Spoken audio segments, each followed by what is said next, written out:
latest episode of Legends of Cricket Unplugged. Today we have with us a very well-known and highly reputed fast bowler, originally from Pakistan, who has played first-class cricket in Pakistan, but also played for Northamptonshire in the county championship, and he is now currently one of the head bowling coaches for Yorkshire County Cricket Club. Delighted to have Mohammad Azharullah here with us today. Assalamu alaikum, how are you? I'm delighted to be here. Thank you, Azharullah. I was really excited about speaking to you because you have had quite a remarkable journey in cricket over the last couple of decades in terms of where you started playing cricket from originally and how you've progressed into the county championship and in your current role now as well as part of Yorkshire County Cricket Club from a coaching perspective. Could you talk us through maybe your early life, how you sort of got into cricket in Pakistan originally? I'm from Burewala. Burewala is known for probably fast bowlers. Wakai Yunus came from there. Mohammad Azharullah came from there. Rich Nadeem history, Irfan fast came from bowlers. there. Yeah, Mohammad Irfan came from there. Said Junior, he used to be my captain. He wasn't a bowler, but he was my captain. Very brilliant batting all rounder. And my elder brother used to play with Mohammad Zahid, eldest brother, Mazabai. So yeah, so he's a doctor now. He's a cardiologist. So that's how I started. I just started admiring these people and just follow in their footsteps. And Azharullah, did you sort of go to the grounds and play with your elder brother? Is that how you started playing? Yeah, absolutely. They used to go. We used to live in a village, and then before we moved to Burewala, that's my first memories of playing table cricket with them. And then when we moved to Burewala, I just remember bowling fast with table cricket. I never wanted to be a pro. Or I used to go make fun of them, if that makes sense. So it just my brother saw me playing in table cricket and he said, you got to give it a go. So and probably people told him that before I became professional cricketer or hardball cricketer, I used to be famous for table bowling Yorkers. Basically, people used to hire me. Didn't used to make money for living, but just used to go play and made my early name through table cricket and then moved on to. That's quite a reputation you built up there as a Yorker specialist where people were hiring you at such a young age. Azharullah, you made your debut in first class cricket in Pakistan back in 2004. Is that right? 2004, 2005? Were you scouted by someone or did someone see you playing tape ball cricket or how did that sort of happen? So because table cricket, I started a little bit late, but there was still a couple of years left to play under 19 cricket and under 16 cricket. I did like Pepsi under 16 camp because a real competition. It used to be uh, Ali Ziabai used to be there. Almighty bless his soul.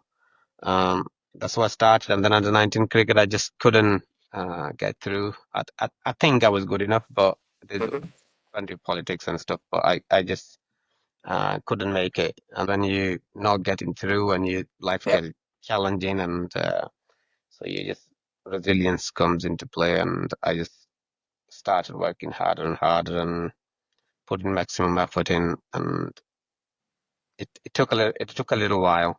I think there's 4 or 5 well-known bowlers who are playing for Multan region. I used to go play for Water and Power Development Authority. They were like full of fast bowlers. So it took me a little while. I think there was second team cricket they started along with regional cricket.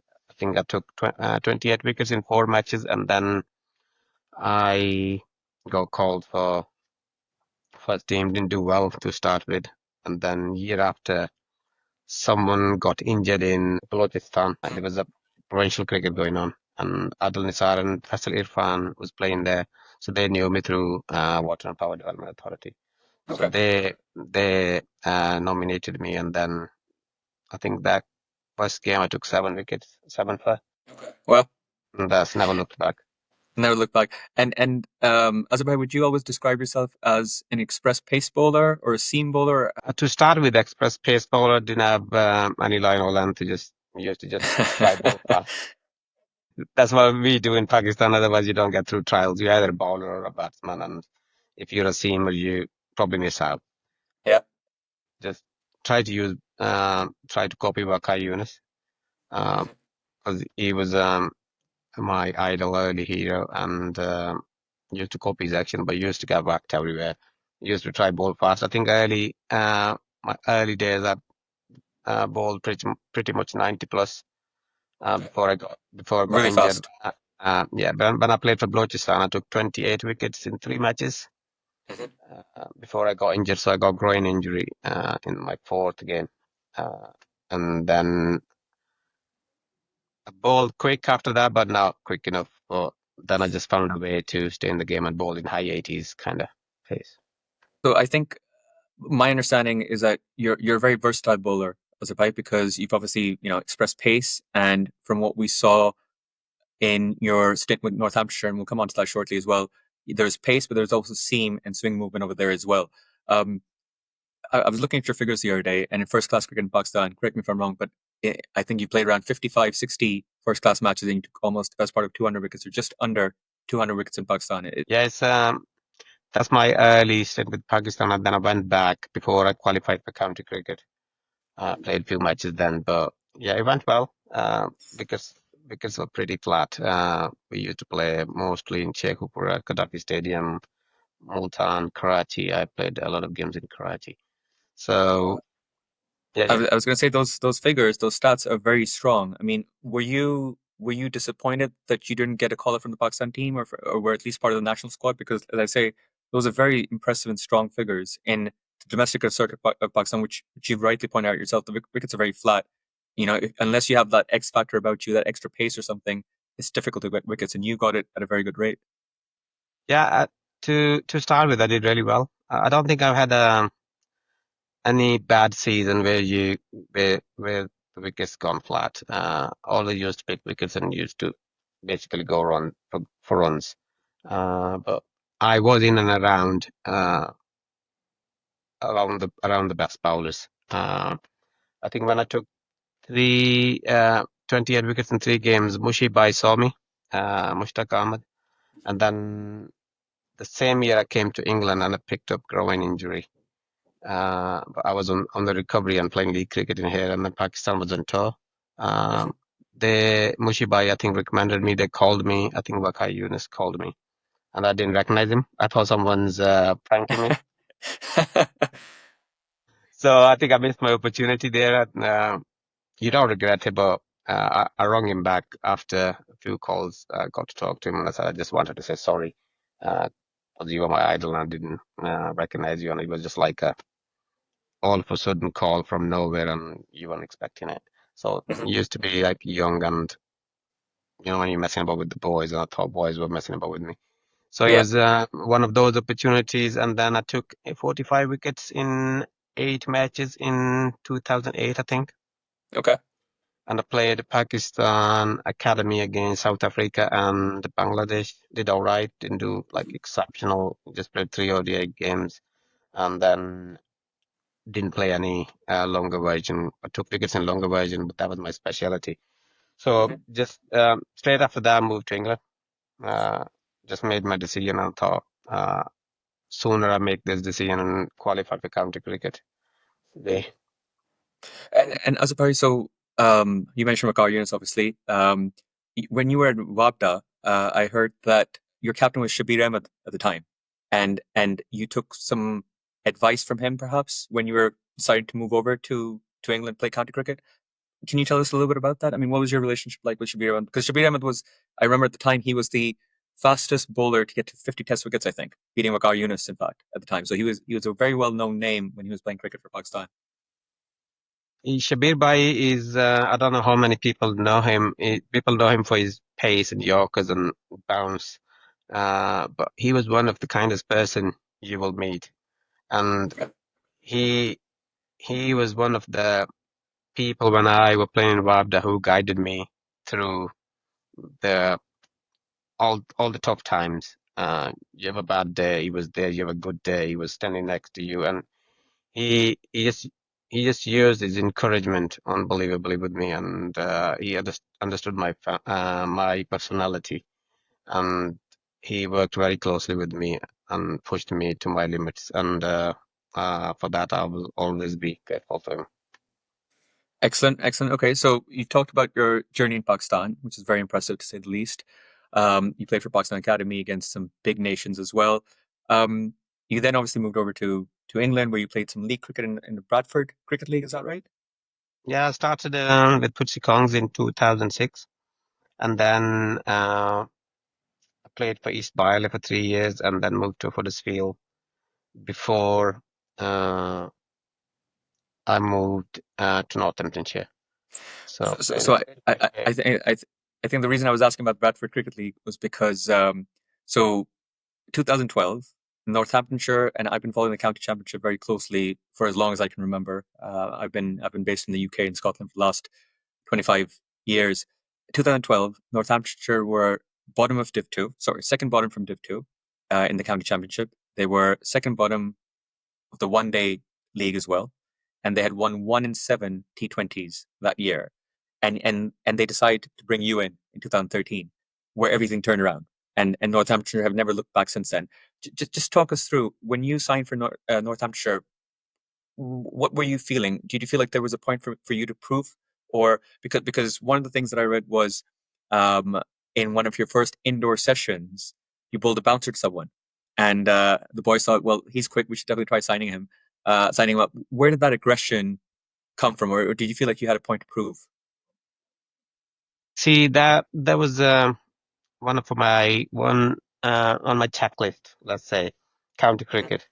Always used to look up to county cricketers, and then when you watch them, and then you think sitting down at home, you're good enough to compete against these guys. That kind of thinking was behind it.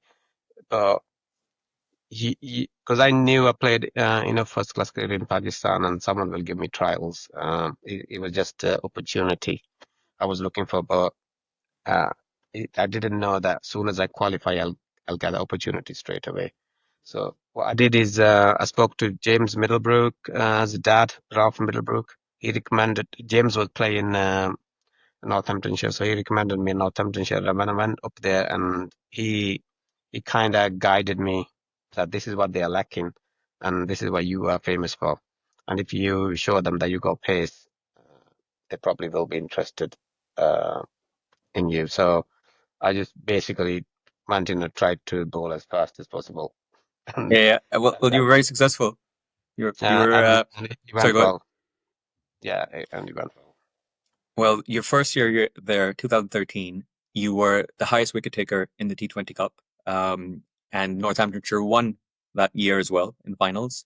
You took, I think, 27 wickets at 12.60 average. Um, how did that make you feel? Did you feel vindicated that, the decisions that you made in terms of moving from Pakistan to England, obviously you played in the Bradford Cricket League for a couple of years. Did you feel that, you had proven to the world that you were up to the mark, that you were able to play at that level? It's never about proving to the world. It's like you have a honor about yourself, about the hard work you put in your life and the sacrifices you made, along with the family who supported you in your path. It's just you get the opportunity and prove your worth to yourself that you're good enough. You're good enough for any standard of cricket. So when I started, um, when I started playing for Northamptonshire, I started with second team, and it took me about a month or so to get going. And when I got my opportunity, and I will like just sit down with myself and say, all right, this is the opportunity you were looking for your whole life, and you worked hard for. So just things just went my way. I'm just not gonna big myself up. Worked hard. Just tried to quickly adjust myself to the team kind of culture, to the philosophy. And there was a new coach, and he was very driven to win trophies, and he made me feel welcome. And it just from the word go, it went well. And would you say, Azerbaijan, that was the reason? So I imagine in 2013, Northamptonshire win that cup. You're the highest wicket taker in the tournament. Um, I'm sure you must have had other opportunities or offers from other county clubs as well, but you decided to stay on. Would you say it was because of that, because they showed so much trust and faith in you that you decided to show your loyalty by staying on? Yeah, that's kind of on my top of the top of the list kind of loyalty. They given me opportunity, and I'm not gonna lie, I spoke to a few counties, but I just my heart never left Northamptonshire to date. It still lives there because they gave me opportunity, and then I just wanted to pay them back. So I signed another 2 years deal, and then I signed another 2 years deal, but I had a very good offer as well. So I stayed down, and I just wanted to pay that faith back. You were definitely an integral part of that winning team because three finals in 4 years, I think, between 2013 and 2016 or 17, I think it was three finals in 4 years. You were very highly regarded by your fellow peers. You also won an award, I think, in 2013 and 2014 for the professional players. I think there was a professional players cricket award. Is that what it's called? Yep, Yeah, yep, yep. your fellow professionals vote for you. I think we won three and fourth year, fifth year. I got injured. I missed Okay. 9 games. I think had a tendon dislocated from my right arm. So I missed about 9 matches, but I came on the back end and I bowled really well. Took about 31 wickets in 7 games in red ball cricket, but that was probably we didn't win anything, and that was probably my journey was my ended there because of those couple of injuries I had that year. But yeah, So in T20s, we've spoken about that already. The fact that you were highly successful in the shorter formats of the game. In red ball cricket, you were also very successful. I think you took was it 7 or 17 5-wicket hauls. I think you took in your career for Northamptonshire. Tw- yeah, around there. I took 20 in total. I remember 20. Okay. took 20 in total first class cricket and 23 in total in my career. So yeah, just very grateful the career I had, and very grateful that I'm still in the game. And did you feel, because once again, I read somewhere that maybe you might have had aspirations of playing for England. Did you feel, was that something that was realistic? Was that something that you thought that you might ever want to do? That's when you play professional cricket, you don't take it lightly, and that's on your that's your prime dream, your prime target.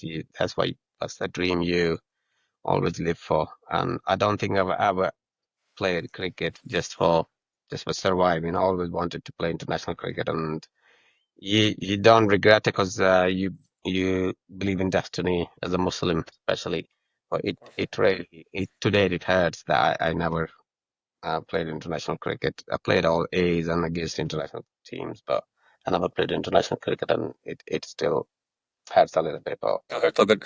made peace with Did it. you feel, having taken best part of 17 5-wicket hauls, highly successful, highly coveted across the domestic circuit, were you close to potentially playing for England? I mean, All I can say, I was good enough, 100% good enough to play any sort of international cricket. It was just timing. You gotta have a right timing. You gotta be the right place, for the right time, and it just never happened. you played with some big personalities at Northamptonshire, none bigger than your Pakistani fellow cricketer Shahid Afridi, who was there, I think, also in 2015 as part of the side that you were playing in.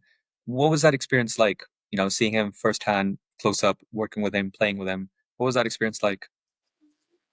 How to like express Lala's personality in few words, but he's probably the second most famous person in Pakistan after Imran Khan.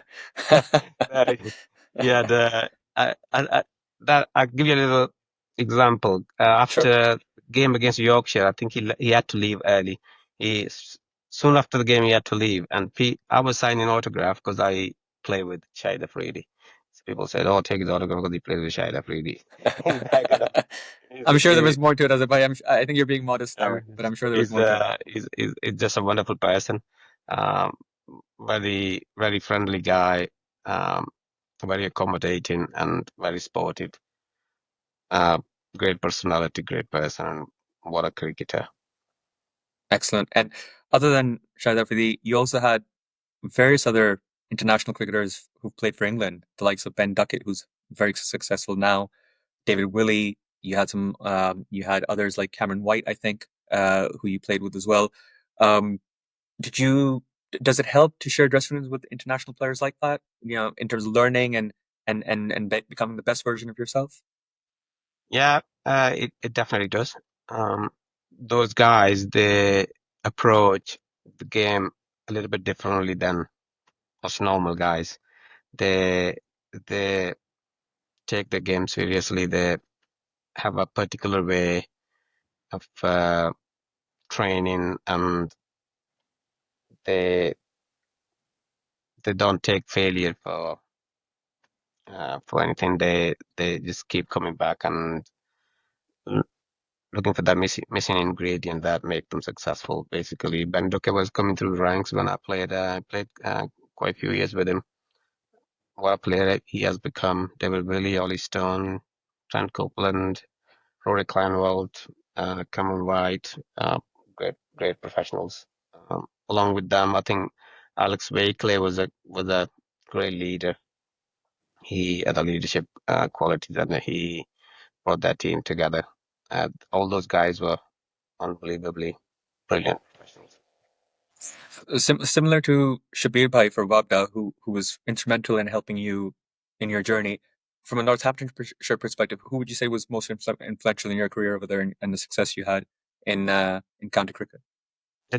James Middlebrook played an integral part for me um, to get there, to get me settled there. But Alex Wakely, probably the main person Okay. who understood my personality the best, and we worked in the partnership.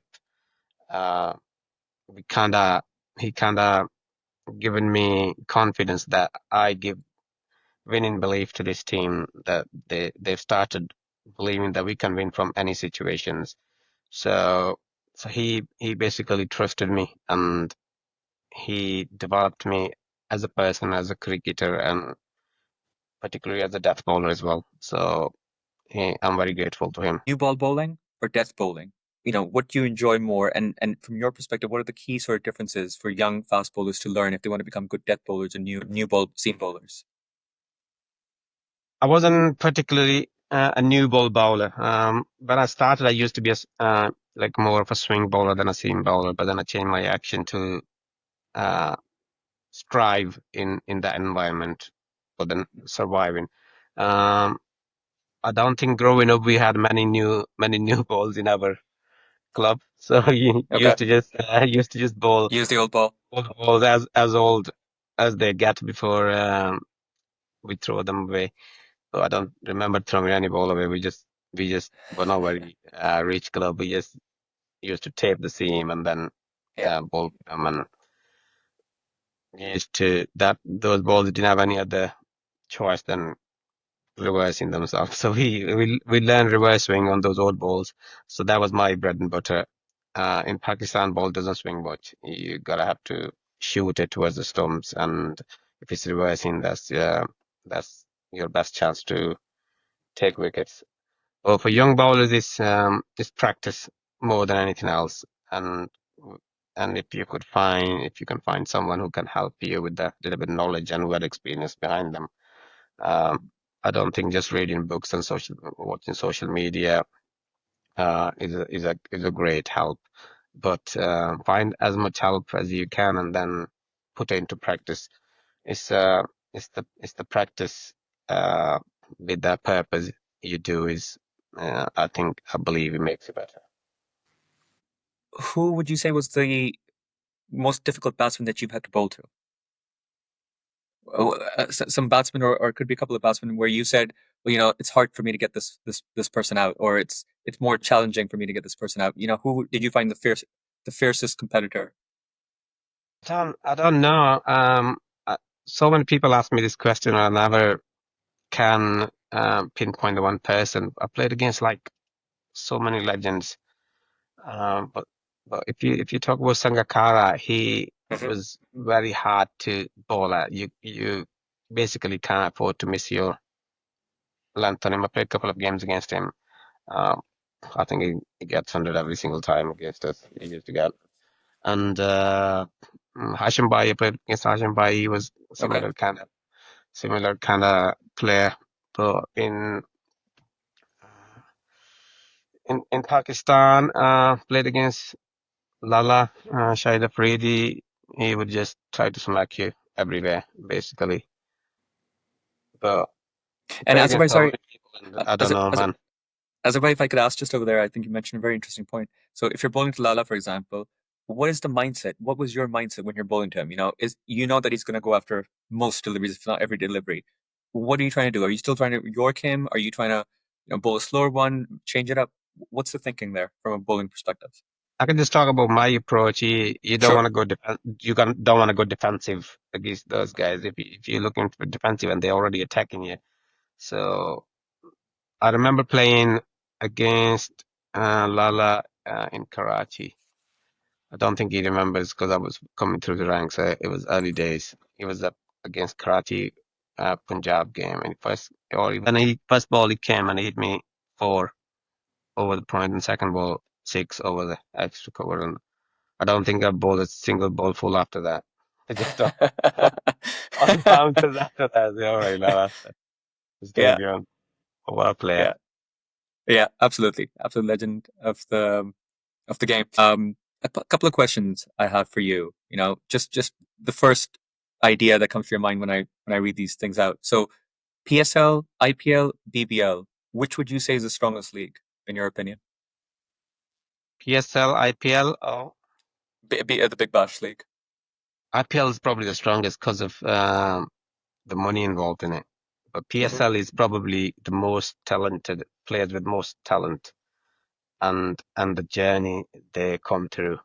Um, and then I'd say Big Bash comes after that. But uh, the the way IPL developed, I mean, you can't say anything other than they're the biggest competition after international cricket out there. But if you look at the talent wise and um, the fast bowling energy in PSL is unbelievable. Because me being fast bowling professional as a player and as a coach, if you look, when you look at fast bowlers coming through, they just need uh, polishing. And Pakistan probably always have fast bowlers because of that competition coming into now. As opposed to a question on that for you, right? So I'm sure you still follow Pakistan cricket. You've obviously had a very long association with Pakistan cricket in many forms.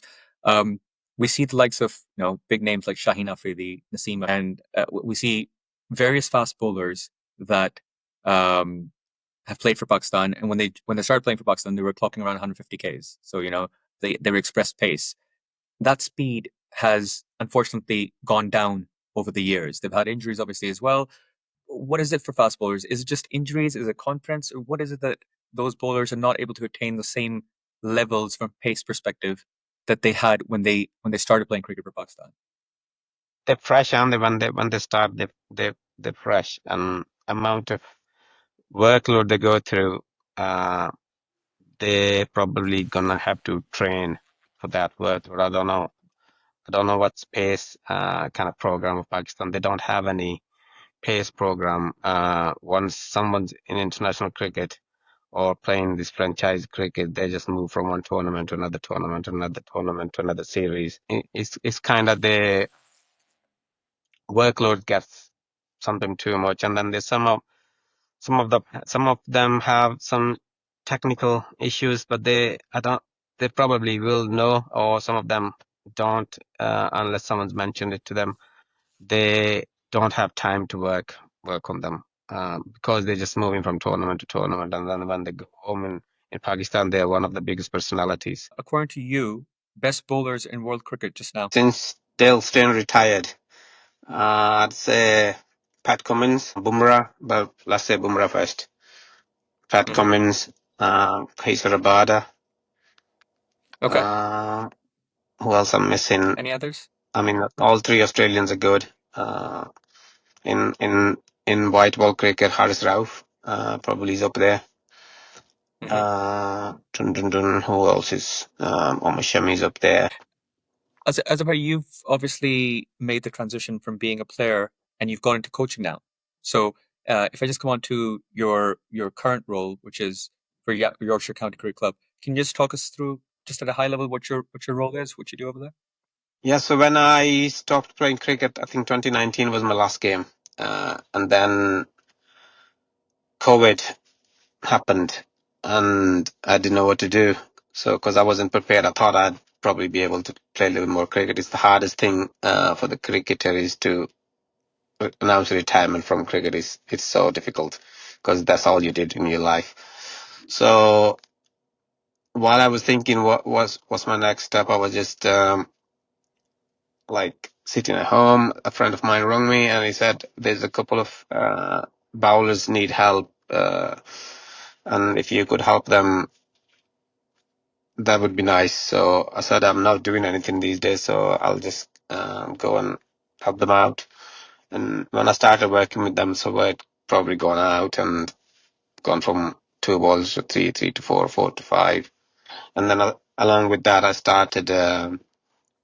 Said, okay, stay in cricket, help these guys achieve their dreams, because no one else knows how difficult it is to achieve your dream other than me, because the journey I've been on. Um, so that's pretty much when I started. So I completed my level 4 qualifications in 2022. And there was a job opportunity in end of 2021 at Yorkshire. They were looking for high performance coach. So there were about 50, 60 applicants, and I got through. And since then, I'm working with young fast bowlers to get see them through their contracts. Final question from my side, Azharullah, on a lighthearted note. You've obviously devoted your entire life to cricket predominantly. If you weren't a cricketer, what would you have been? I was always gonna be cricketer. It was My always destined for that. my dad tried his best, probably because I was from academic family. They were all one is cardiologist, one's entomologist, and one's I don't know about doctor. Very technical But fields. yeah, they all gone through academic way, but I was never gonna. Once I started playing cricket, and that was all I was gonna do. Born to be a cricketer. You've been a tremendous you've been a tremendous cricketer over your career in Pakistan first class cricket in county championship. You are one of the names that's been mentioned on by various other county players that we've spoken to in the past as well. Or players that have played against Northamptonshire as well have mentioned your name in the past. So I think it's a great accolade and achievement to be mentioned by others. So really, really appreciate you taking the time out today and speaking to us. It's been an absolute pleasure.